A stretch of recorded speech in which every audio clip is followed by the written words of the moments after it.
With that, I ask my colleagues to join, pardon me, we will now turn to the business of this hearing.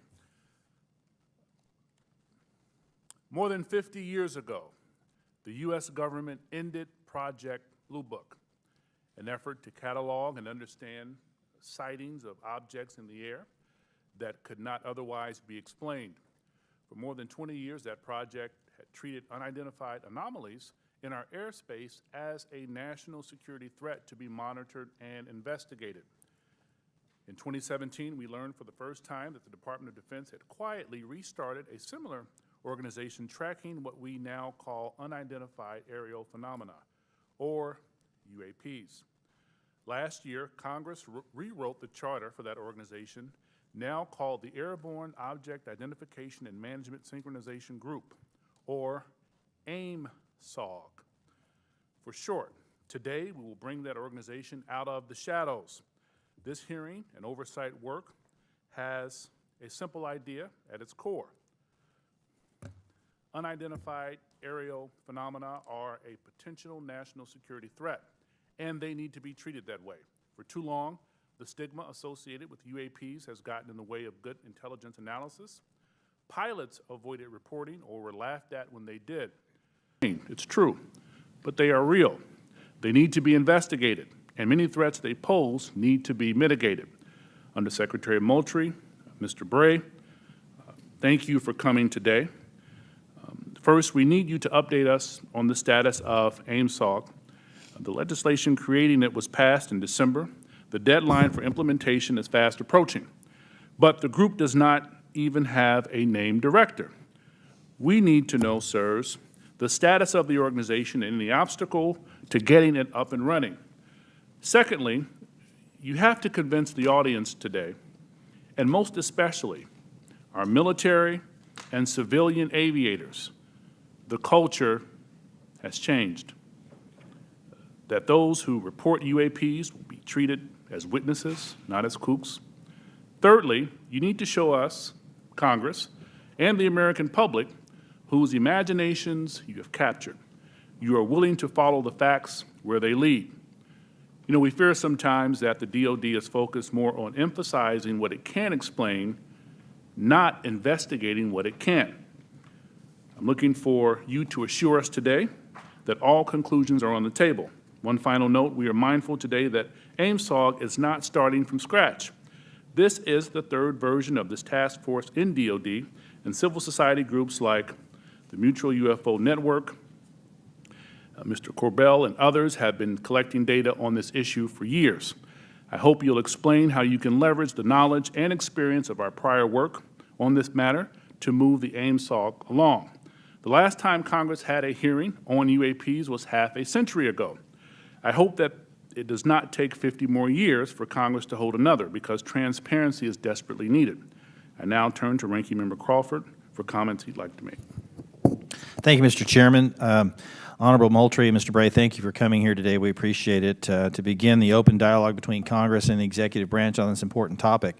While this topic evokes creative imaginations of many, aside from all the hype and speculation, there are important underlying issues posed by UAPs. Despite the serious nature of this topic, I have to say I'm more interested in our understanding of Chinese and Russian hypersonic weapon development, or understanding why this administration was so slow to share actionable intelligence with the Ukrainians. However, inasmuch as this topic may help us better understand unknown activities of Russia and China, I am on board. The intelligence community has a serious duty to our taxpayers to prevent potential adversaries such as China and Russia from surprising us with unforeseen new technologies. As overseers of the intelligence community, this committee has an obligation to understand what you are doing to determine whether any UAPs are new technologies or not. And if they are, where are they coming from? In general, the IC spends much of its time and resources trying to understand what we call known unknowns. When it comes to foreign nations' weapons systems and sensors, known unknowns are those features that we don't fully understand yet. The challenge associated with UAP is that they are completely unknown and require a more expansive collection and analysis effort. The intelligence community must balance addressing known threats to our national security with preventing technical surprise. We must continue to follow the facts where they lead us and ensure that there are no technical surprises. The IC must take it seriously when there are credible observations of phenomena that seem to perform in ways that could pose a threat to safe flight operations, or that could be signs of a foreign adversary's attempt to develop a strategic technological surprise against the United States.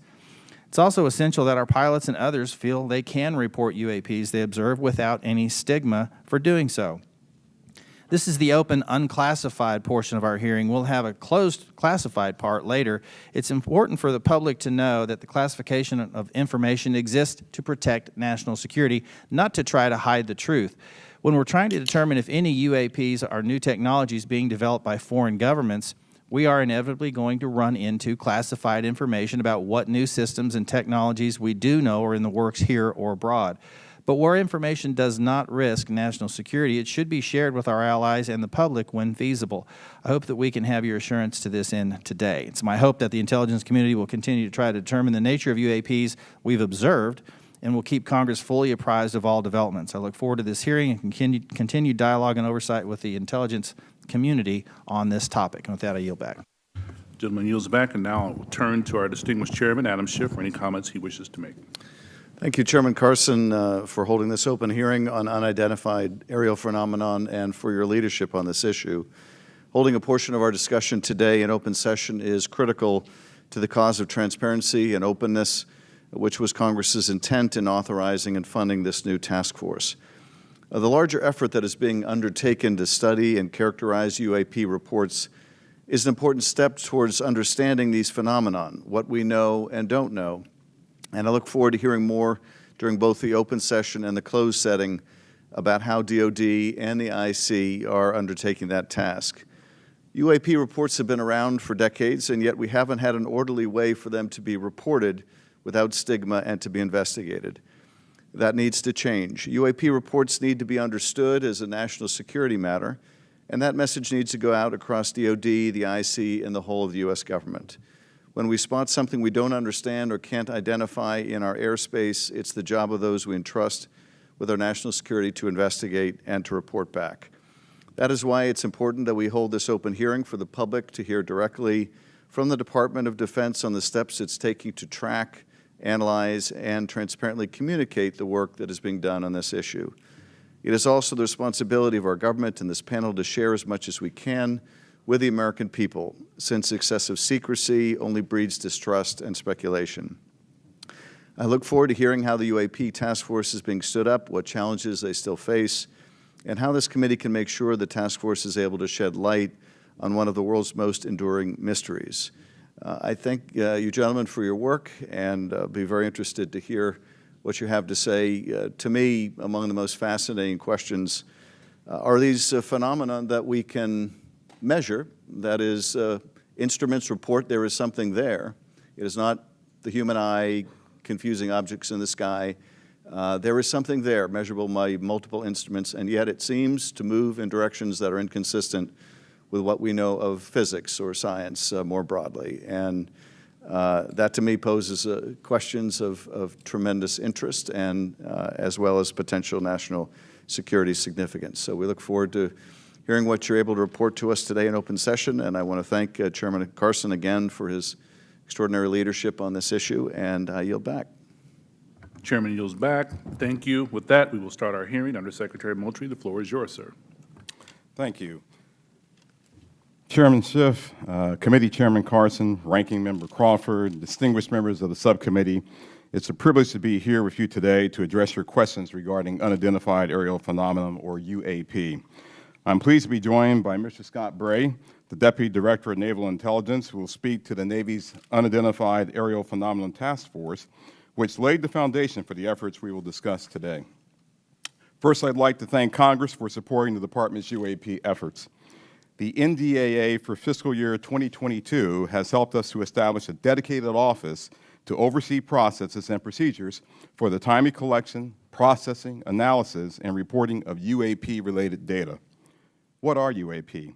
Put simply, UAP are airborne objects that, when encountered, cannot be immediately identified. However, it is the Department's contention that by combining appropriately structured, collected data with rigorous scientific analysis, any object that we encounter can likely be isolated characterized, identified, and if necessary, mitigated. We know that our service members have encountered unidentified aerial phenomena, and because UAPs pose potential flight safety and general security risk, we are committed to a focused effort to determine their origins. Our effort will include the thorough examination of adversarial platforms and potential breakthrough technologies, U.S. government or commercial platforms, allied or partner systems, and other natural phenomena. We also understand that there has been a cultural stigma surrounding UAP. Our goal is to eliminate the stigma by fully incorporating our operators and mission personnel into a standardized data gathering process. We believe that making UAP reporting a mission imperative will be instrumental to the effort's success. The Defense Intelligence and Security Enterprise provides real-time support to our warfighters and mission personnel across all domains. To optimize the department's UAP work, we are establishing an office within the Office of the Secretary of Defense. That office's function is clear: to facilitate the identification of previously unknown or unidentified airborne objects in a methodical, logical, and standardized manner. These goals will ensure that we are working closely with operational personnel on training and reporting requirements, developing data and intelligence requirements, standardizing and integrating processes and procedures for collection, operational surveillance, analysis, and reporting, leveraging our research and development capabilities to improve detection, characterization, and identification of UAPs, developing mitigating solutions and procedures, and identifying strategy and policy solutions. This effort will maximize collaboration and build upon already existing relationships with the Office of the Director of National Intelligence, the FAA, DHS, and the FBI. We are also committed to strong partnerships with the Department of Energy, NOAA, the DEA, NASA, and the national labs, and just as importantly, our international partners and allies. With regard to the importance of transparency, the Department is fully committed to the principle of openness and accountability to the American people. However, we are also mindful of our obligation to protect sensitive sources and methods.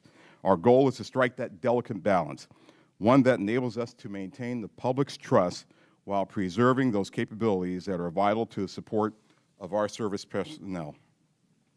In closing, the Department is committed to this effort and welcomes the challenge. We thank you for your committed support and look forward to your questions.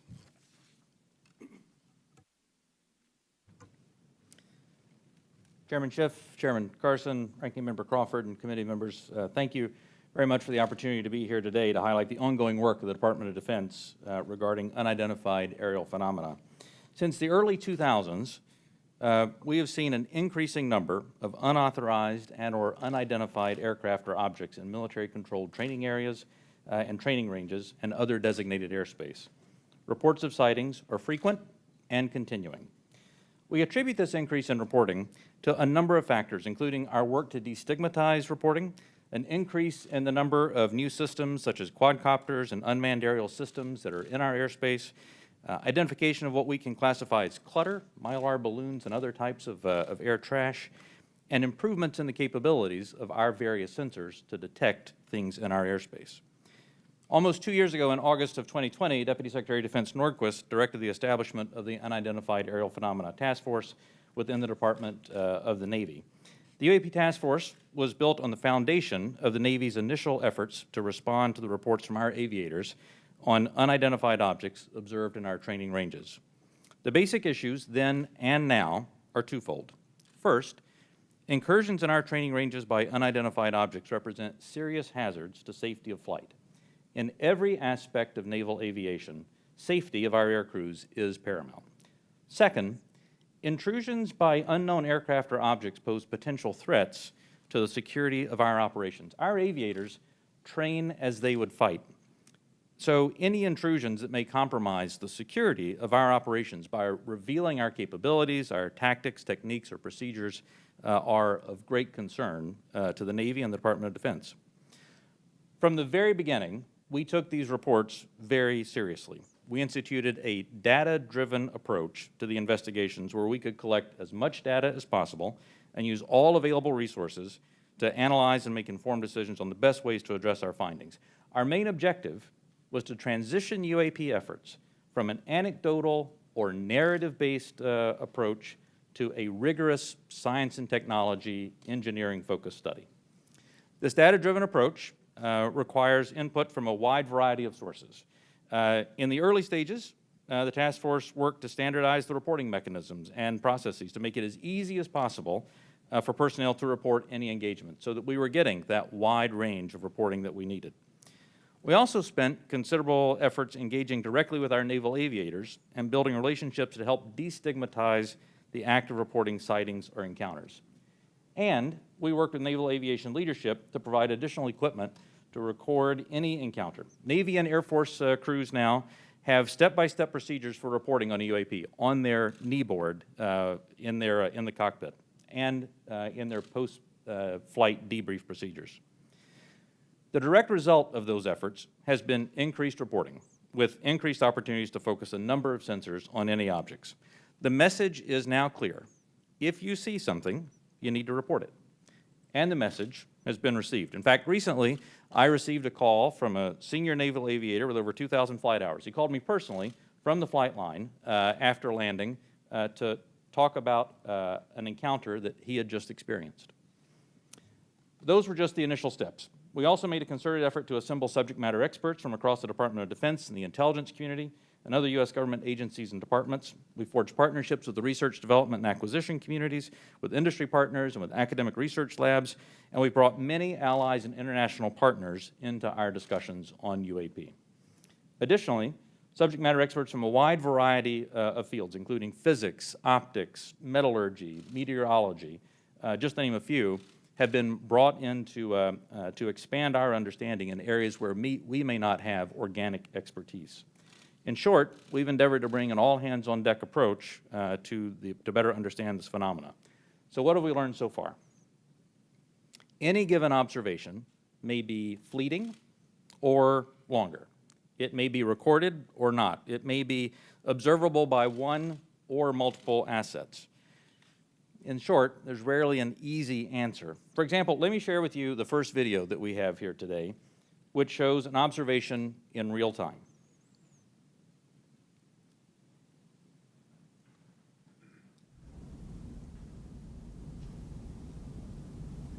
There it was. That's, in many cases, that's all that a report may include. And in many other cases, we have far less than this. As we detailed in both the unclassified and classified versions of the preliminary assessment released by the Office of the Director of National Intelligence last June, this often limited amount of high-quality data and reporting hampers our ability to draw firm conclusions about the nature or intent of UAP.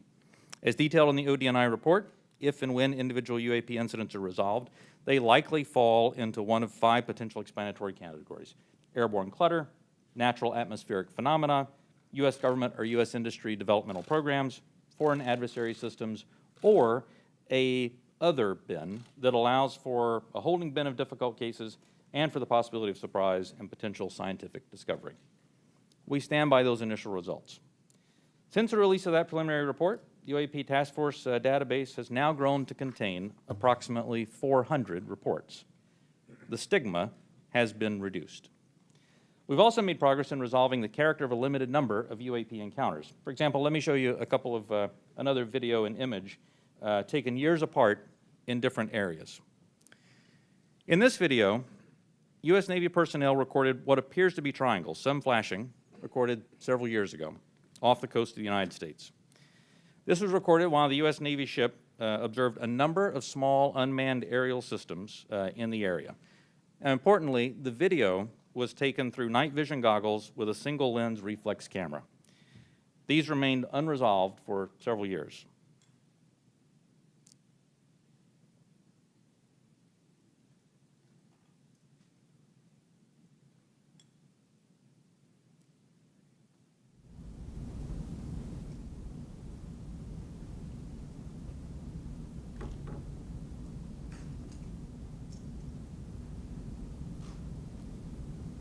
Several years later, and off a different coast, U.S. Navy personnel, again, in a swarm of unmanned aerial systems, and again through night vision goggles and an SLR camera, recorded this image. But this time, other U.S. Navy assets also observed unmanned aerial systems nearby. And we're now reasonably confident that these triangles correlate to unmanned aerial systems in the area. The triangular appearance is a result of light passing through the night vision goggles and then being recorded by an SLR camera. Now, I don't mean to suggest that everything that we observe is identifiable, but but this is a great example of how it takes considerable effort to understand what we're seeing in the examples that we are able to collect. In this example, we accumulated sufficient data from 2 similar encounters from 2 different time periods in 2 different geographic areas to help us draw these conclusions. That's not always the case, though. We recognize that that can be unsatisfying or insufficient in the eyes of many. This is a popular topic in our nation, with various theories as to what these objects may be and where they originate. By nature, we are all curious and we seek to understand the unknown. And as a lifelong intelligence professional, I'm impatient. I want immediate explanations for this as much as anyone else. However, understanding can take significant time and effort. It's why we've endeavored to concentrate on this data-driven process to derive fact-based results. And given the nature of our business, national defense, we've had to sometimes be less forthcoming with information in open forums than many would hope. If UAP do indeed represent a potential threat to our security, then the capabilities, systems, processes, and sources we use to observe, record, study, or analyze these phenomena need to be classified at appropriate levels. We do not want potential adversaries to know exactly what we're able to see or understand, or how we come to the conclusions we make. Therefore, public disclosures must be carefully considered on a case-by-case basis. So what's next? We're concentrating on a seamless transition to the new organization, and future analysis of complicated issues of UAP issues will greatly benefit from the infrastructure, the process, and the procedures that we've developed to date. I'm confident that the task force under Navy leadership has forged a path forward that will allow us to anchor assessments in science and engineering by anecdotal evidence. We remain committed to that goal, as I know the USDI organization does as well. So thank you very much for your interest and continuing support for the UAP Task Force. The team's made a lot of progress, but we really are just establishing the foundation for the more detailed analysis that's yet to be done. And with your continued support, we can sustain that momentum necessary to produce data-centric analysis and understanding of the phenomena. I look forward to your questions. Thank you. Thank you, Mr. Bray. This is the 3rd version of this task force, and to be frank, one of Congress's concerns is that the executive branch in administration from both parties has been sweeping concerns about UAPs under the rug by focusing on events that can be explained and avoiding events that cannot be explained. What can you say to give the American people confidence that you aren't just focusing our attention on low-hanging fruit with easy explanations? Congressman, I'll start, and then Mr. Bray, please feel free to weigh in. So the way that we're approaching this is with a more thorough, standardized methodology than what we have in the past. First and foremost, the Secretary of Defense is chartering this effort. This is not someone lower in the Department of Defense. And he has assigned that task to the Office of Secretary of Defense, the Undersecretary for Intelligence and Security, that's me, because I'm responsible for looking at intelligence matters, I'm responsible for security matters. This is potentially both. So when you start concerning ourselves with the safety of our personnel, the safety of our installations and bases, there's no other higher priority than what we have than actually getting after this. And as you have stated, we have been assigned that task to actually stand up an office, the AIM-SOG, which I believe the name, sir, will likely change. But we have moved forward in terms of moving to establish that office. We have, as of this week, picked a director for that effort, a very established and accomplished individual. We've identified spaces. We've worked with personnel across the Department of Defense, with the services, and we've worked with the IC, which is on board in helping us work through this standardized methodology for now, bringing in data, analyzing that data, and reporting that data in the appropriate method and appropriate means so we can either get it to our service personnel to ensure their safety, or get it to you and the Congress and to the public to ensure that you have oversight to what we're doing. So, chartered by the Secretary of Defense, standardized, and really a methodical approach. It's something that we're doing that has not been done before. Can we get some kinds of assurances that your analysts will follow the facts where they lead and assess all hypotheses? Absolutely. So we're open to all hypotheses. We're open to any conclusions that we may encounter. Quickly, before I pass it to the ranking member and Chairman Schiff, I want to thank you both for taking the time, and I had a good time meeting with you last week, Director Moultrie, Undersecretary Moultrie. It's fair to say that you are a science fiction fan, is that correct? It is fair to say that I am an inquisitive mind who has spent 40 years in the intelligence field and has focused on both science and science fiction. That is fair. Could you tell us about it? Yeah, well, yeah, look, my generation grew up looking at space sagas and the Apollo program. So all of us who grew up in the 60s were just thrilled by watching our first astronaut land on the moon. That was a momentous occasion. To people who were of different generations, some of them didn't believe that it happened. I still have relatives and friends who don't believe it happened, right? Science fiction to them. But to us, it was, no, that's the progress that we've made. And so I was enthralled by that, and I've taken that to heart. I enjoy the challenge of what may be out there. I have mentioned to you that, yes, I have followed science fiction. I have gone to conventions, even. I'll say it on the record. Got to break the ice somehow. But, you know, I have done that, right? But there's nothing wrong with that.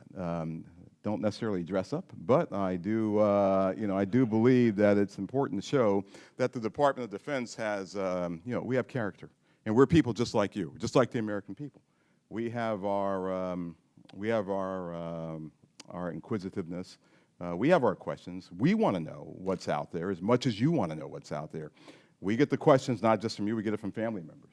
And we get them night and day, not just in committee hearings.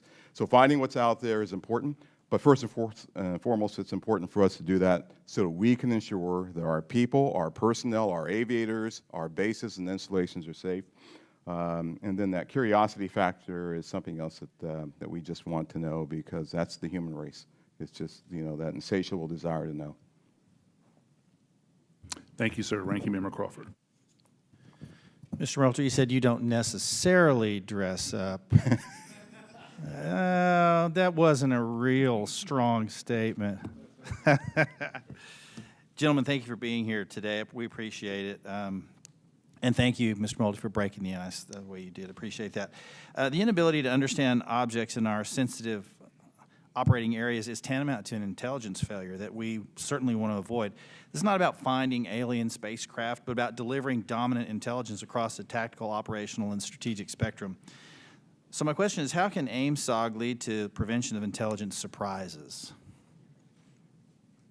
Sure, I'll start with that. So the goal of our effort is to integrate it into what we already do on a normal basis, which is look for the unknowns, Congressman, as you stated in your opening remarks, across all domains. So we've been doing this for decades. We've been looking at the space domain, looking at space objects, looking at space weather, looking at space phenomenon.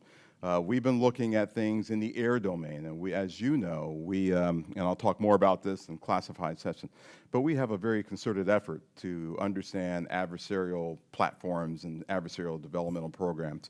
And we do that also in the ground domain. And of course, we're very interested in what happens in the underwater or sea domain, if you will, subsurface domain.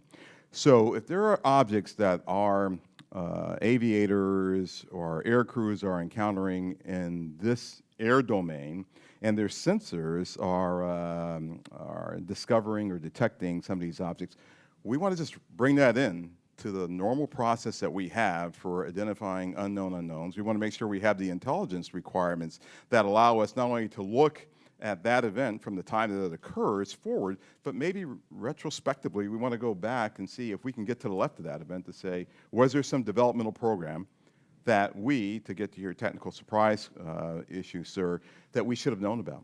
And if so, how do we put that intelligence requirement in place to ensure that we are following an adversarial development or any other development that may be out there? So that's what we want to do in terms of normalizing this and bringing it into the normal process of how we identify unknown unknowns.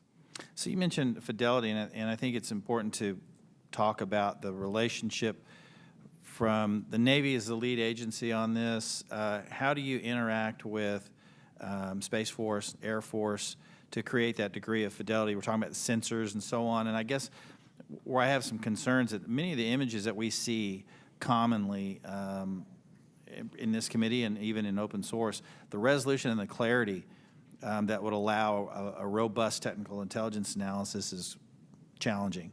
So is AIMSOG prepared to address the quality and quantity of data collected on UAP to advance intelligence collection? And do you have the adequate sensors you need to collect that high-quality data? One of the lines of effort that we have is looking at our sensor capabilities and to understand whether or not, as the video showed that Mr. Bray displayed, sometimes it's very fleeting data that we have on some of these objects. And we want to make sure that, one, our systems are calibrated to actually be able to collect on the objects. You know, our sensors today they're calibrated for specific things. We want to make sure they're calibrated for things of this nature, things of this size, things of this velocity, if I can use that term. We want to make sure that once we have that data is stored in some standardized method that we can then extract and that we can feed into our system real time. So we do not want this to take some prolonged period of time for us to get that data. But our goal is absolutely to have that high fidelity information that we get from all sensors, and we want to be able to integrate that with what we may have off of ground-based sensors. So whatever we may have on a platform, whatever we may have on the ground, whatever we may have from other sensors that we may have in different domains, we want to be able to integrate that all and get this integrated picture as we would, as I said, with any other unidentified objects or things that we are tracking as a part of our normal intelligence responsibilities. Thank you. Last question, Mr. Bray, if you would. I'm a Navy pilot. I've encountered a UAP. Walk me through the reporting protocol once I see something that I think needs reported. The first thing that aviator would do after landing as a part of their normal debriefing is they would contact their intelligence officer. Their intelligence officer would then walk them through first filing a data preservation to ensure that whatever sensor data may be on the aircraft, that we preserve that so that it's available for later analysis. Second, they would actually fill out a form that includes details like where they were operating, altitudes they were operating, speeds, what they observed, whatever sensor data they may have recorded from that. And then that report is filed. It goes two places. One, it goes through the operational chain of command so that operational units are aware of what's being observed, and also through the UAP task force so that they can take that data, database it, and quite often have individuals from the task force contact the aviator and ask them additional questions if there were things that weren't clear in the report. That then goes into a database where we begin to compare it with other observations that we have, again, comparing for locations, comparing for altitude, speeds, shapes, if any RF emissions were detected from the platform, all of that so that we can try to reach some conclusions on that. Thank you. Yield back. Gentleman yields back. Chairman Schiff. Thank you, Mr. Chairman. Mr. Bray, can you rerun that first image that looked like it was outside of a plane window? And if you wouldn't mind going up to the screen and tell us what we're seeing. Not that you can necessarily tell us what we're seeing, but right. Explain what we should be looking at in that first image. Absolutely. And Alexi, what I'll ask is if you can stop it at a certain point.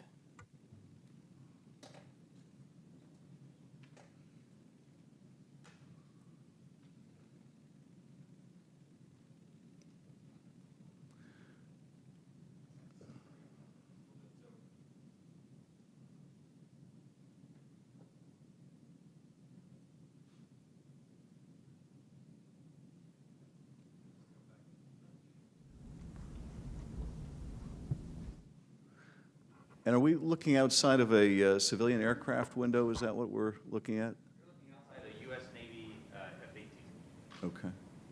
And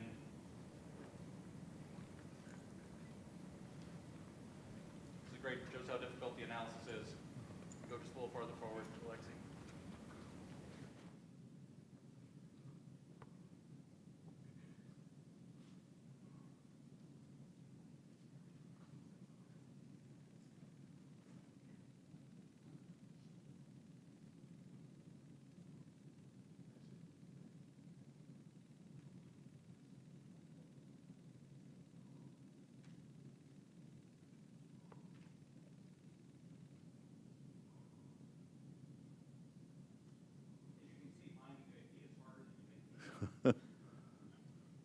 What you'll find eventually on this, when we find the right frame, is for literally about one frame here, is a spherical object that passes right through here, passes right through there, because the aircraft is moving pretty fast, fly by, and Is that it right there? that's very long. Can you point to the screen again what we're supposed to be looking at?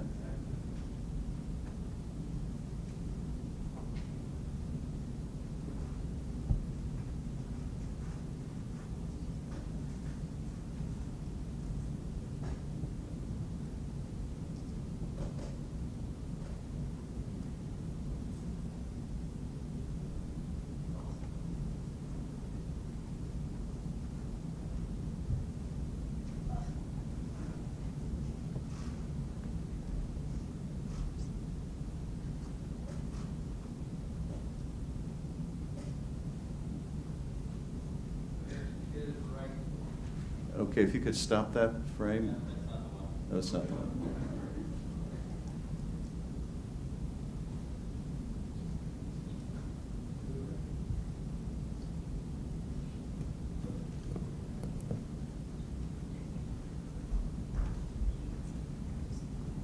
Alexi, just push play.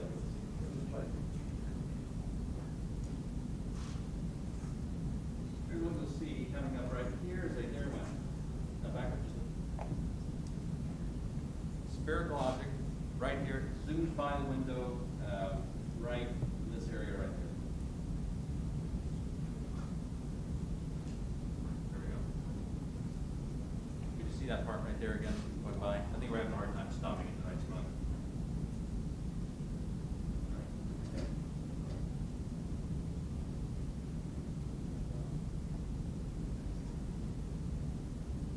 Okay. So as you can see, it's difficult, and I think a part of the issue here is the laptop we're working with is not as easy for stopping that video in the right spot. We'll describe what we have seen in that.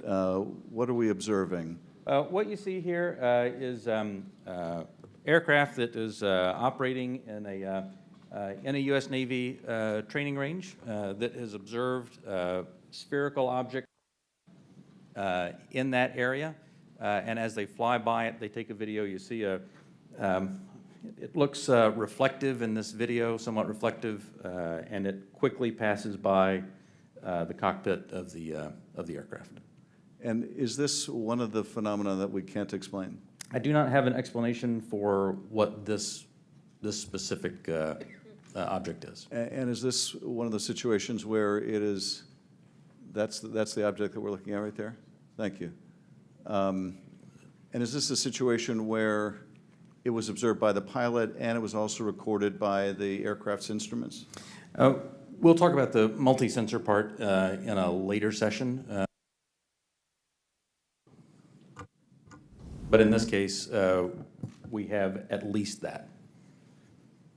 In the Director of National Intelligence 2021 unclassified report, the ODNI reported 144 UAPs between 2004 and 2021, 80% of which were recorded on multiple instruments. And I take it, with respect to some of those, you had a pilot seeing them if it was observed by a pilot, Right. and you had multiple instruments recording it. So you really have three sensors, the human sensor and two technical sensors detecting the object, is that? For the majority of incidents that we had in the last year's report, the majority had multi-sensor data. When I talk about the 400 reports that we have now, that number will certainly go down because a lot of those new reports that we have are actually historic reports that are narrative-based. So that percentage will go down just as a factor of the fact that the destigmatization has resulted in more narrative reports. And that's the object we're looking at right there now, right? That's it right there. Okay.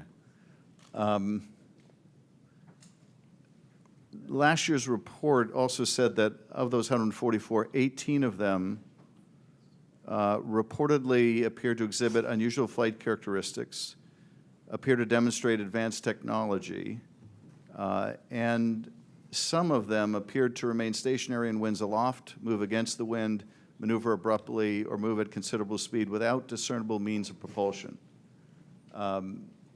That's pretty intriguing. And if you're able to answer this in this setting, are we aware of any foreign adversary capable of moving objects without any discernible means of propulsion? I think I would, without discernible means of propulsion, I would say that we're not aware of any adversary that can move an object without discernible means of propulsion. The question then becomes, in many of these cases where we don't have a discernible mean of propulsion in the data that we have, in some cases there is likely sensor artifacts that may be hiding some of that. There's certainly some degree of something that looks like signature management that we have seen from some of these UAP, but I would caution. I would simply say that there are a number of events in which we do not have an explanation, and there are a small handful in which there are flight characteristics or signature management that we can't explain with the data that we have. We'll continue. Those are obviously the ones that are of most interest to us. Earlier, when we asked about how you avoid technological surprise, the biggest way you avoid technological surprise is by collecting this type of data and by, importantly, calibrating the assumptions that you go into with how you do that analysis. I'll tell you, within the UAP task force, we have one basic assumption, and that is that generally speaking, our sensors operate as designed. And we make that assumption because many times these are multi-sensor collections. We make no assumptions about the origin of this or that there may or may not be some sort of technology that we don't understand. That's, I think, the key to avoiding technological surprises by calibrating those assumptions. And finally, with respect to the second two videos showing the small triangles, the hypothesis is that those are commercial drones that, because of the use of night vision goggles, appear like triangles. Is that the operating assessment? Some type of drone, some type of unmanned aerial system, and it is simply that light source resolves itself through the night vision goggles onto the SLR camera as a triangle. And have we, in order to prove that hypothesis, flown a drone and observed it with that same technology to see whether we can reproduce the effect? The UAP Task Force is aware of studies that have done that. Okay. Thank you, Mr. Chairman. I yield back. Gentleman yields back. Dr. Winstrup. Thank you, Mr. Chairman. Thank you all for being here. My first question is, through this process where there's been sightings, have the sightings been stationary, or have they always been sighted from a moving object, from a plane or a ship that may be moving? Have these reports ever come from a stationary object being observed in the sky? The UAP Task Force does have reports from stationary, reports from a stationary observer. Okay. Because there's a difference observing something when you're moving as Right. well. It's physics, right? That's Right. why I asked that question. Are we capable, or have we made any breakthroughs, or anyone made any breakthroughs, to be able to cite something and make some determination at all of its composition, whether it's a solid or a gas, Is there any such capability? From Not asking what, I'm just. Right. From some of the returns, I mean, it's clear that that the majority, well, it's clear that many of the observations we have are physical objects from the sensor data that we have. Well, gas is physical, is a physical object. It can be, and so, and you see where I'm going with this. I'm trying to determine what it is we're looking at. So if we can decide if something is a solid or a gas, and if there have been any conclusion on its capabilities, like its capabilities of movement, of turning, going, 180 degrees or 90-degree turn, anything along that line that we've been able to determine. Within the, and again, I should point out that, that there is not a single explanation for UAP. There are a lot of different things that are unidentified aerial phenomena. Basically, we really don't know much on that. That's all I'm trying to get at. And I'm pleased that you have protocol right now for our military, but are there any non-military reports coming forward of similar events, or is it all coming from military? The UAP Task Force has a very good working relationship with the FAA. They have very good working relationship with other parts of the U.S. government so that we can ingest reports from Do we have from any those sources. reports non-military? Yes. Thank you. That's my question. And do we need to put out protocol for civilians that may be in that arena, like through FAA? Do you think that would be appropriate and helpful? I think standardized reporting, without a doubt, is key to helping us get to ascertain what some of these are. I think it would be important as well. There are other people besides the U.S. that have had these experiences and reported them? Is that correct? There are, that's correct. Is it all of our allies, or is it allies and adversaries? What have we learned publicly? So some of that, I think, sir, we'll save for closed session. Well, that goes to my next question. Publicly, have others made anything which would not have to be considered closed? I don't want you to answer what they've said necessarily. Allies have seen these. China has established its own version of a UAP task force, so clearly a number of countries have observations of things in the airspace that they can't identify. And do we share data with some, with all? Are they sharing with us? We share data with some, and some share data with us.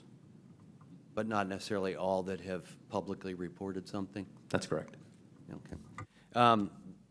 And I think that's an important thing, and for the other session, actually, that we don't discuss that now.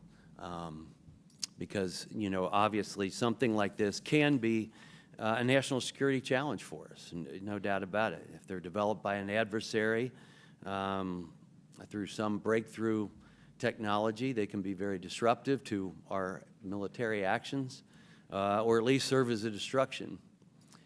So my caution would be careful who we share our data with, and don't necessarily trust some of the data we may get from someone else. And with that, I yield back. Gentleman yields back. Mr. Himes. Thank you, Mr. Chairman. One of the objectives of this open hearing is to try to erode some of the stigma that attaches to, in particular, our military men and women reporting this. It's obviously really very serious because should one of our adversaries have developed a technology that we don't know about it, we need to know about it yesterday. And obviously, any sort of stigma that prevents our military from reporting this data as comprehensively as possible is a national security threat. So I really just have two questions in the service of that goal. The first is, the chairman asked that we run that video again. Most people, when they see a video, we're all used to seeing things from a car, seeing things from a sidewalk. Very few people have the experience of observing something through night vision goggles at Mach 1.5. So just talk for a minute about, if you would, whichever of you is most appropriate, how radically different observation is at high speed and 3 dimension than it is for most of us who walk around and drive cars. So the first thing I think that's important to note about this is there are lots of things when you are moving very fast and an object is between you and a stationary reference point like the ground, it gives a lot of different impressions about how quickly something is or isn't moving. And it actually means that it is a challenge, especially with narrative-based data, to get a lot of information on that. That's why the sensor data is so important, because things do happen very quickly, as you see there. And sometimes things that happen very quickly, something may be moving very slow. That aircraft is moving quite fast. How fast that object is moving that goes by is probably very slow. So I guess my point is that an observation, either a visual observation or a electronic observation, infrared or whatever, looks radically different than it does to most people. Even instruments are on gimbals and that sort of thing, so that creates a very unusual view to, again, those of us who are used to seeing things in 2 dimensions largely. And second question. I think, Mr. Bray, you said something that I want to unpack a little bit. A number of these UAPs, you said, we can't explain.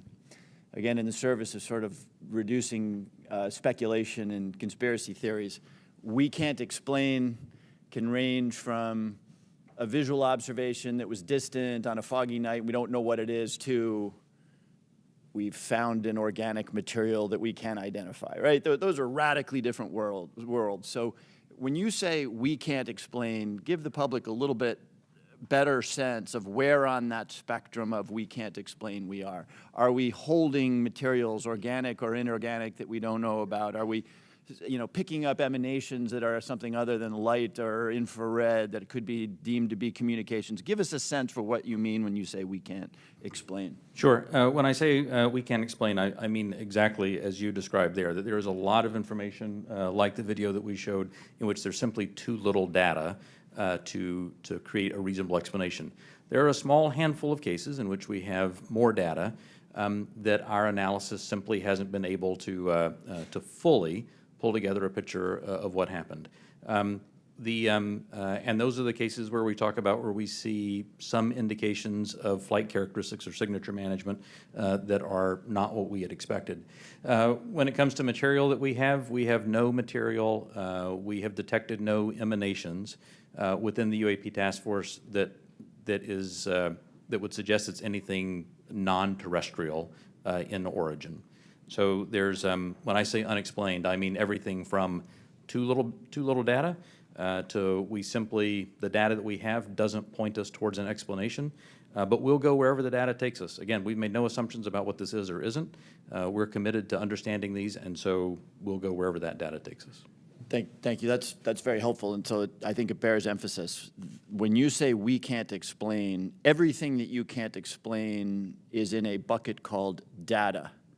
Is that correct? And that would mean data collected by sensors, visual observations, everything that we can't explain, quote unquote, is in a bucket called data. Right. A narrative report from the early 2000s, if it just had a little bit of information on it, would be in our database and it would be unresolved. I would add to that, it's insufficient data. I mean, that's one of the challenges we have. Insufficient data either on the event itself, the object itself, or insufficient data or plug-in with some other organization or agency that may have had something in that space at that time. So it's a data issue that we're facing in many of these instances, Congressman. Understood. Thank you very much. Yield back. Gentleman yields back. Mr. Gallagher. Thank you, Mr. Chairman. Thank you for allowing me to join this hearing. I really appreciate the witness's testimony. Mr. Moultrie, as the chairman mentioned, DoD had an initiative to study UFOs in the 1960s called Project Blue Book. It's also been well reported in our briefing and in other places that we have more recent projects, specifically ATIP. Could you describe any other initiatives that the DoD or DoD contractors have managed after Project Blue Book ended and prior to ATIP beginning? Did anything also predate Project Blue Book? So I can't speak to what may have predated Project Blue Book. I mean, of course, there's Roswell and all these other things that people have talked about over the years. I'm familiar with Blue Book. I'm familiar with ATIP. I haven't seen other documented studies that have been done by DoD in that regard. So you're not aware of anything in between Project Blue Book and ATIP? I'm not aware of anything that's official that was done in between those two. Hasn't been brought to my attention. Okay. Additionally, are you aware of any other DoD or DoD contract programs focused on UAPs from a technological engineering perspective? And by that I mean, are you aware of any technology initiatives focused on this topic other than initiatives focused on the individual case investigations? I am not aware of any contractual programs that are focused on anything related to this other than what we are doing in the Navy Task Force and what we are about to launch in terms of our effort. Same question for you, Mr. Bray. Same answer, not aware of anything outside what we are doing in the UAP task force. So just to confirm, you're not aware of any technology or engineering resources that have been focused on these efforts besides what we've mentioned today? Once again, I'll say no contractual or programmatic efforts that are involved. And the reason why I qualify it that way, let me qualify it that way. I can't speak to what people may be looking at in the department. Somebody says, I'm looking at something that may be unidentified, and I can't speak to that. I speak to official programs that we have on the record. It's also been reported that there have been UAP observed and interacting with and flying over sensitive military facilities, particularly, and not just ranges, but some facilities housing our strategic nuclear forces. One such incident allegedly occurred at Malmstrom Air Force Base, in which 10 of our nuclear ICBMs were rendered inoperable. At the same time, a glowing red orb was observed overhead. I'm not commenting on the accuracy of this. I'm simply asking you whether you're aware of it and whether you have any comment on the accuracy of that report. Let me pass that to Mr. Bray, if you've been looking at UAPs over the last 3 years. That data is not within the holdings of the UAP task force. Okay, but are you aware of the report, or that the data exists somewhere? I have heard stories. I have not seen the official data on that. So you've just seen informal stories, no official assessment that you've done or exists within DoD that you're aware of regarding the Malmstrom incident? All I can speak to is what's within my cognizance of the UAP task force, and we have not looked at that incident. Well, I would say, it's a pretty high-profile incident. I don't claim to be an expert on this, but that's out there in the ether. You're the guys investigating it. I mean, who else is doing it? If something was officially brought to our attention, we would look at it. There are many things that are out there in the ether that aren't officially brought to our attention. So how would it have to be officially brought to your attention? I'm bringing it to your attention. Sure, so, this is pretty official. Sure. So we'll go back and take a look at it, but generally there is some authoritative figure that says there is an incident that occurred. We'd like you to look at this. But in terms of just tracking what may be in the media that says that something occurred at this time, at this place, there are probably a lot of leads that we would have to follow up on. I don't think we are resourced to do that right now. Well, I don't claim to be an authoritative figure, but for what it's worth, I would like you to look into it. And Sure. if for no other reason, you could dismiss it and say this is not worth wasting resources on. Will do. And then finally, are you aware of a document that appeared around 2019, sometimes called the Admiral Wilson Memo or EW Notes Memo? I am not. You're not. Are you tracking? I'm not personally aware of that. Okay. This is a document in which, again, I'm not commenting on the veracity. I was hoping you would help me with that, in which a former head of DIA claims to have had a conversation with the Dr. Eric Wilson and claims to have sort of been made aware of certain contractors or DoD programs that he tried to get fuller access to and was denied access to. So you're not aware of that? I'm not aware, Congressman. In my 10 seconds remaining, then, I guess I just would ask, Mr. Chairman, unanimous consent to enter that memo into the record. Without objection. Thank you, Mr. Chairman. Appreciate it. Mr. Krishnamurthy. Thank you, Mr. Chair, and thank you to both of you for appearing today and for your public service. First question is, there have been no collisions between any U.S. assets in one of these UAPs, correct? We have not had a collision. We've had at least 11 near misses, though. And maybe we'll talk about those 11 near misses or any place where there's close proximity. I assume, or tell me if I'm wrong, there's been no attempt, there's no communications or any kind of communication signals that emanate from those objects that we've detected, correct? That's correct. And have we attempted to communicate with those objects? No. So we don't even put out a alert saying, U.S. Identify yourself you are, within our flight path or something like that. We haven't said anything like that? We've not put anything out like that. Generally speaking, for example, in the video that we showed earlier, it appears to be something that is, unmanned, appears to be something that may or may not be in controlled flight, and so we've not attempted any communication with that. Okay, so, and I assume we've never discharged any armaments against a UAP, correct? That's correct. How about wreckage? Have we come across any wreckage of any kind of object that has now been examined by you? The UAP task force doesn't have any wreckage that isn't explainable, that isn't consistent with being of terrestrial origin. Do we have any sensors underwater to detect on submerged UAPs?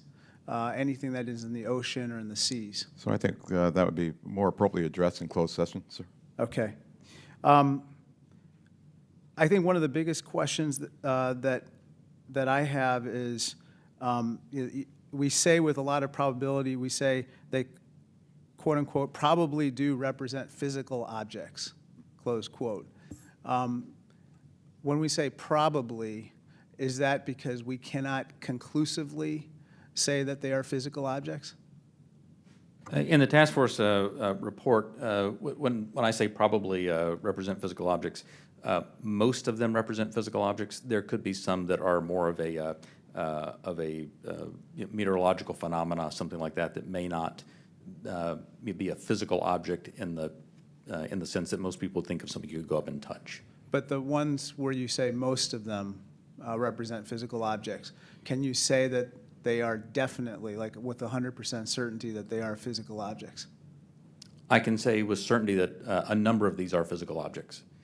Okay, so we can't rule out that some of them may not be physical objects. So, some certainly could be a sensor anomaly or something like that. Some could be. Now, how about with regard to UAPs?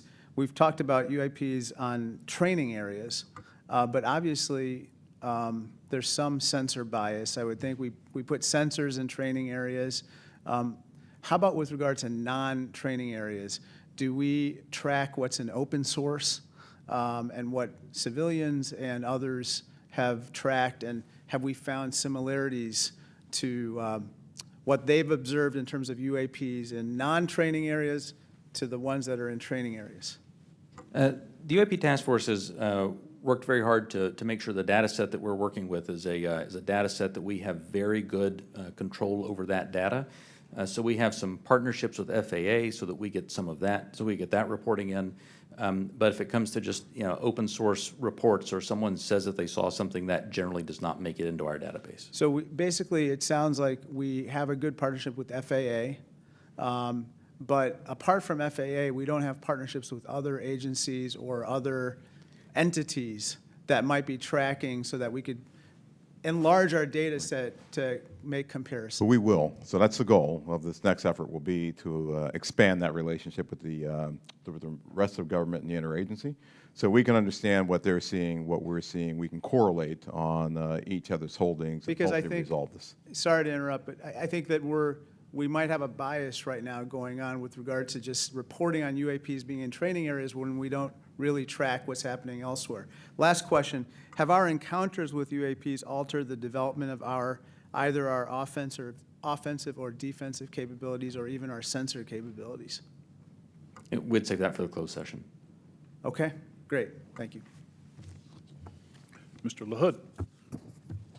Thank you, Mr. Chairman, and I want to thank the witnesses for being here today. Obviously, this topic of UAPs has attracted a lot of interest in people that are curious about this hearing today. As we talk about, and I would say there's a lot of what I would call amateur interest groups that are involved in the UAP field. My question is, when there are unsubstantiated claims or manufactured claims of UAPs or kind of false information that's put out there, what are the consequences for people that are involved with that or groups that are involved with that? So one of the concerns that we have is that there are a lot of individuals and groups that are putting information out there that that could be considered to be somewhat self-serving. We're trying to do what's in the best interest of, one, the Department of Defense, and then two, what's in the best interest of the public, to ensure that we can put factual-based information back into the mainstream and back into the bloodstream of the reporting media that we have, so people understand what's there. It's important because we are attempting, as this hearing has drawn out, to understand, one, what may just be natural phenomenon, two, what may be sensor phenomenology or things that were happening with sensors, three, what may be legitimate counterintelligence threats to places that we have or bases or installations, or security threats to our platforms. And anything that diverts us off of what we have with the resources that have been allocated to us send us off in these spurious chases and hunts that are just not helpful. And they also they also contribute to the undermining of the confidence that the Congress and the American people have that we are trying to get to the root cause of what's happening here, report on that, and then feed that back into our national security apparatus so we are able to protect the American people and our allies. So it is harmful, it is hurtful, but hopefully if we get more information out there, we'll start to lessen the impact of some of those spurious reports. So just taking that a step further, so that misinformation, false narratives, manufactured, so what are the consequences? Are there legal consequences? Are there examples that you can give us where people have been held accountable by this misinformation or disinformation? I can't give you, any examples where somebody's been legally held liable for putting something out there, but... Well, I guess what's the deterrent from people engaging in this activity? I don't know. I don't have that answer. That's something that, welcome the dialogue with Congress to talk about that with the members who, help legislate those laws to say what should be the legal ramifications that we could use to potentially hold individuals accountable, whether it be citizens or information that might be injected into our media by other forces or other countries, if you will. And in terms of DOD's review and analysis in this field, I mean, is there a standard in place when it comes to UAPs? I mean, is there any guidance you look to that's codified in law or otherwise within DOD that kind of sets out the standards for UAPs and what to look for? I think that's part of what the group that we're standing up now will be chartered to do. We're actually, from my organization, we'll be looking at policy and standards that we have to come to you and work with you to actually put in place and promulgate across our government. Thank you. I yield back. Gentleman yields back. Mr. Welch. Thank you. I'm going to follow on the line of questions from Mr. LaHood. Gentlemen, what seems incredibly difficult for you is that there's two almost competing but different narratives. One is no one knows whether there's extraterrestrial life. It's a big universe, and it would be pretty presumptuous to have a hard and fast conclusion. And then if there is, it's not beyond the realm of possibility that there is some exploration coming here. And that underlies a lot of the reports you get. I think Mr. LaHood was asking about that. People think there must be extraterrestrial life, and it's not at all beyond the pale that there would be a visit here. On the other hand, as the DOD, you have the responsibility to make sure that our national security is protected, and that if there are surveillance drones or active drones that can disable our systems, that has to be analyzed, has to be stopped. So how do you divide how do you separate your responsibilities where you get all these reports from folks who maybe in good faith, maybe not, believe that you should be investigating every possible report of a extraterrestrial incident? I'll start with you, Mr. Moultrie. Sure, indeed, Congressman, and thank you for the question. It's important that we, as a part of this effort, really build out the relationship that we have with others, including NASA, and for the reasons that you just pointed out. So there are elements in our government that are engaged in looking for life in other places, and they have been doing that for decades, right? They've been searching for extraterrestrial life. There are astrobiologists who have been doing this too. We're a part of that same government, and so our goal is not to potentially cover up something if we were to find something. It's to understand what may be out there, examine what it may mean for us, if there are any, from a defense perspective, any national security implications or ramifications, but then to work with organizations as appropriate, if it's a weather phenomenology with NOAA, if it's a potential for extraterrestrial life or an indication of extraterrestrial life, with someone like NASA. So the transparency actually is very important. Completely. For public consumption. Completely. But we're going to have a classified briefing, and without going into the details of what kinds of secrets that we can't share here, what is it? What are we protecting? I don't know if you can answer this question in this open forum, but in fact, your perception of what it is we have to, quote, protect. So I think right now what's really important for us to protect is how we know certain things. So there are a lot of things that we know, whether it be about the thinking of other leaders around the world, the weapon systems that are being developed, or how we detect things that may be threats to us. Many of those things are the result of some of our most sensitive sources and methods, and we'll use those things not just for this effort, but those same sources and methods are used to help protect us from adversaries and from others who might mean to do us harm. There aren't separate UAP sensors. There's not a separate UAP processing computer. There's not a separate UAP dissemination chain or whatever. So it's the same process. It's just the same system that we have that helps us do all that.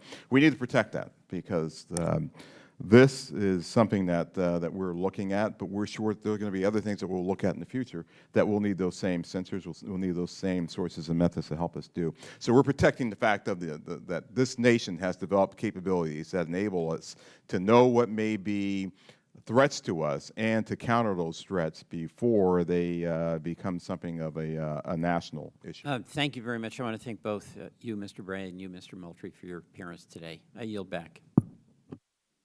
Gentleman yields back. Gentlemen, beyond videos, is there a range of other information that the executive branch has that would be valuable to the American people while protecting sources and methods, obviously?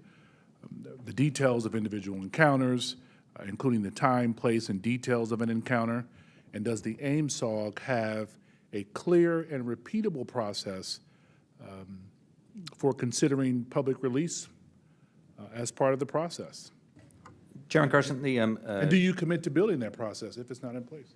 the UAP Task Force, the security classification guide that the UAP Task Force has been operating under that I approved really was meant to protect those sources and methods and meant to protect any knowledge that an adversary intelligence entity may gain from understanding what we're tracking, how we track it, or when we're tracking it, or if we're not. And so that has been an important piece in the balance between transparency and preserving our warfighting advantage, because the U.S. military does train as it would fight. What I will commit to is, at least for that material that's under my authority as the Deputy Director of Naval Intelligence, for information that we have when it does not involve sources and methods, and when we can, with a reasonable degree of confidence, determine that it does not pose a foreign intelligence or national security threat, and it's within my authority to do so, I commit to declassifying that. So I believe very much in the transparency of this, and we work very hard to balance that with our national security needs. And I'll just add, Congressman, just over the last 3-4 months, I think that the intelligence community and the national defense apparatus have disclosed more information on various events than it has in probably the previous 10 years. You have our commitment to work closely with the Director of National Intelligence and others in the declassification and downgrading of intel apparatus to ensure that we can get whatever information that we can out to the American people and to the public writ large. Greatly appreciated, sir. Ranking Member Crawford. Thank you, Mr. Chairman. Representative Stefanik is en route, I believe, just real quickly, but in the interim, if I could, if you'll indulge me, I just have a couple of real small questions. One is, do we have an example? Can you cite a specific example of an object that can't be explained as having been human-made or natural? I mean, the example that I would say that that is still unresolved, that I think everyone understands quite well, is the 2004 incident from Nimitz. We have data on that, and it simply remains unresolved. Does not mean it resolves to being something, right, that is easily explainable or difficulty, or well, obviously it resolves to being something that is difficult to explain. But I can't point to something that definitively was not man-made, but I can point to a number of examples in which remain unresolved. Gotcha. With regard to videos that have appeared in open source channels, for example, the Tic Tac video, does AIMSOG maintain control of videos, and how do you prevent leaks of potentially classified videos or other material? So the AIMSOG, as we establish that organization, we will have a process for classified and compartmented holdings, and we will find a way of getting positive control over those. We have our sensitive access programs and special access programs that allow us to put what we call SAPs around things, and then there's controlled access programs that allow us to put caps around things.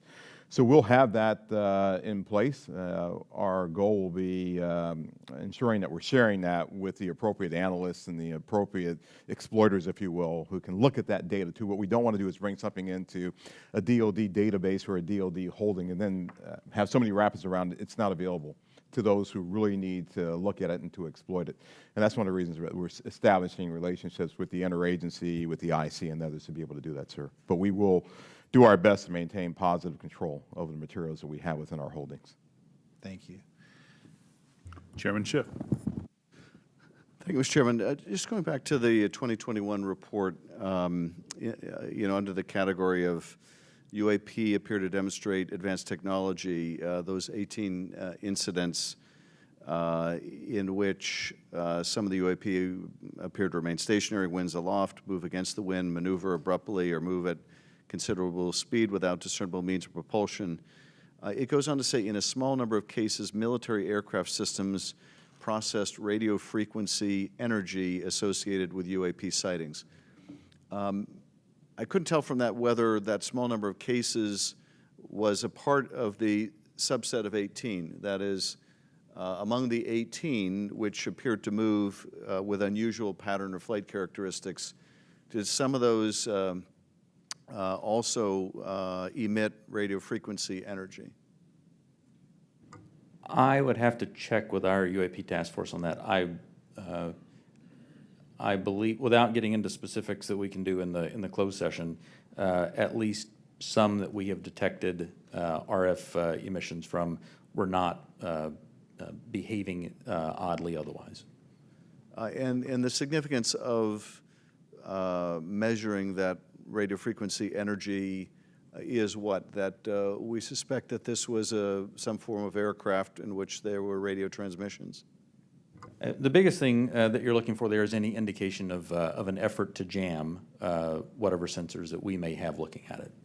But I would also add to that radio frequency, as you know, Congressman, is used to control various platforms too. So the fact of emanations coming off of any platform, whether it be a UAV or another platform, could be radio frequency activity related to that entity transmitting out or something transmitting to that platform. And of course, we have a sensitivity with our airborne platforms of picking it up, which is one of the reasons that we try to prevent people from using their cell phones on airplanes and things like that. It's very sensitive to RF emanations. So that's a part of what we'll be looking at in the AIMSOG. What is this? Is this something that we can collect on, and can we start to characterize the signaling environment around the emanations that may be coming off of some of these UAPs?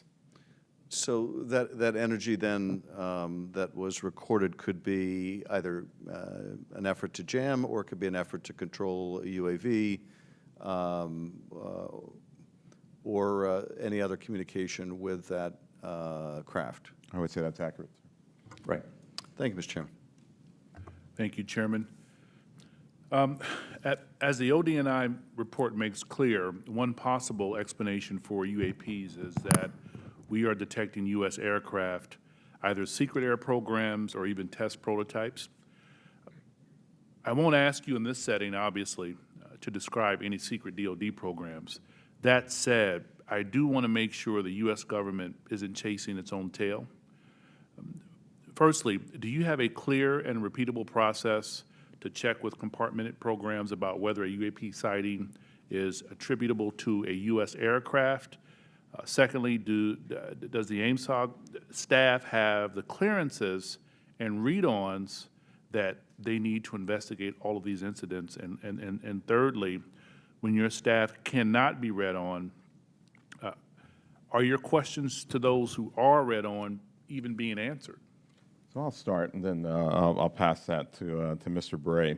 So we're very conscious of the potential blue-on-blue issue or U.S. on U.S., and so we've established relationships with organizations and entities that are potentially flying or developing platforms for their own interests, if you will. And our goal is to continue, and we have a repeatable process. I think we've had that process for some time, to deconflict activities that we may have to ensure that we are not potentially reporting on something that may be a developmental platform or a U.S. operational platform that is performing either testing or performing a mission.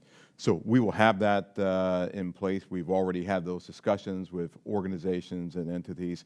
We want to ensure that we're protecting their equities. We want to ensure that we're protecting their sources and methods while also getting at what we have here. We want to be able to deconflict those. Absolutely. The UAP Task Force has had a process in place to work with other elements of the Department of Defense and other elements of the government to ensure that that there's an as simple a way as possible to deconflict those. And when we reference that in the report, I should say that we were simply accounting for the fact that there could possibly be one or two data points that had leaked through, but we were quite confident that was not the explanation. How are you all liaisoning with Space Command? Specifically, how are you partnering with the parts of the U.S. Space Command responsible for space domain awareness? And how, if at all, are you partnering with the Space Force to analyze UAPs? The UAP Task Force has a very good relationship with Space Force, as it does with the rest of the Department of Defense.